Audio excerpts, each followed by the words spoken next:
Halo, saudara, apa kabar? Kiranya tetap diberkati dan terus dalam keadaan sehat.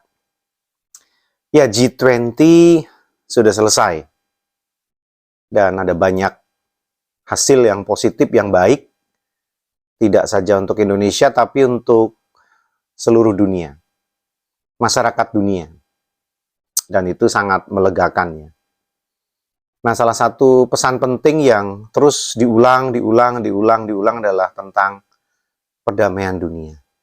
Ya, ini memang sungguh memprihatinkan ya. Tanpa perang saja, kita sudah hidup dengan begitu susah, ditambah lagi perang. Nah, ini pesan perdamaian dunia ini terus digaungkan, terus diingatkan. Walaupun tidak mudah. Sejarah mencatat betapa menyedihkannya, mirisnya, ruginya. Tidak ada yang positif lah dari perang itu. Ya, beberapa bulan lalu, di bulan Agustus ya, khotbah-khotbah di GKI Bintaro juga mengangkat tema soal perdamaian. Dan masih ingat, saya mengilustrasikan, menyampaikan ilustrasi tentang Sadako Sasaki, ya, seorang anak dari Jepang yang lahir Januari 1943 dan meninggal 25 Oktober 1955. Dia adalah salah satu korban dari bom Hiroshima di Jepang. Dan pada saat Agustus 1945, ketika bom itu dijatuhkan, Sadako berusia 2 tahun. Dan dia terkena radiasi. Kemudian beberapa tahun dia hidup bertahan sambil merasakan penderitaan karena radiasi itu. Dan masih ingat, ini gambarnya, ini fotonya, ini patung tentang Sadako Sasaki di banyak tempat. Dan yang khas dari patung itu ada lipatan kertas ya, berupa burung bangau, atau dalam Jepang disebut senbazuru, ya. Nah, dikisahkan Sadako itu setelah mendengar cerita dari temannya, kalau dia bisa membuat 1000 zuru, maka dia akan mendapatkan keberuntungan. Nah, maka dia membuat itu lipatan kertas berbentuk burung bangau itu.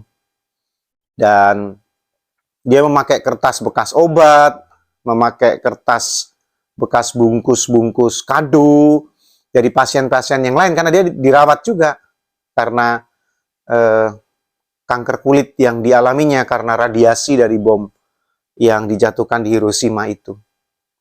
Tapi sampai ajalnya, dia baru mendapatkan sekitar 600 zuru.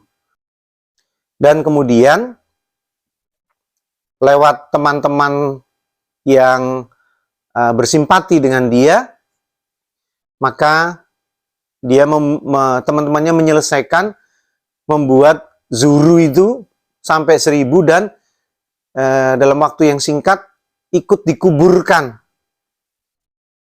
dalam jenazah Sadako ini. Dan lalu Sadako dibuat menjadi patung dan simbol perdamaian. Ya, pedihnya seperti itu perang. Korbannya seperti itu. Menyayat batinnya seperti itu. Tapi ya, perang nggak juga berhenti. Terus saja. Ada orang-orang yang bengis, kejam, yang memang suka perang. Dan itu ada di sekitar kita, ada di lingkungan kita. Dari anak-anak sampai orang tua, dari laki-laki sampai perempuan.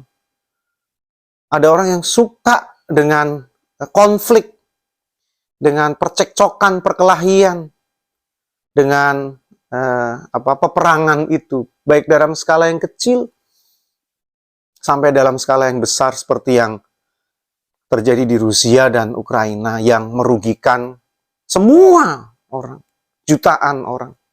Tapi ya sekali lagi memang tidak mudah.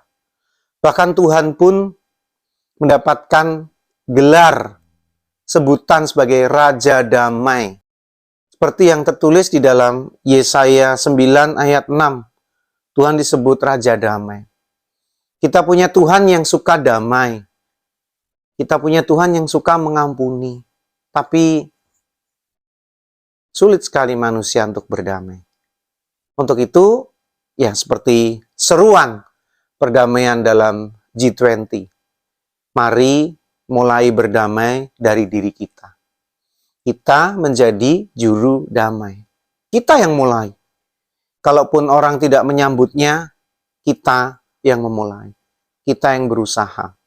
Setidaknya, ketika salah satu pihak sudah memulai, maka harapannya perdamaian bisa segera terjadi. Walau itu bukan perkara mudah. Berdamailah, saudara-saudaraku, seperti Tuhan menghendaki perdamaian dalam kehidupan ini.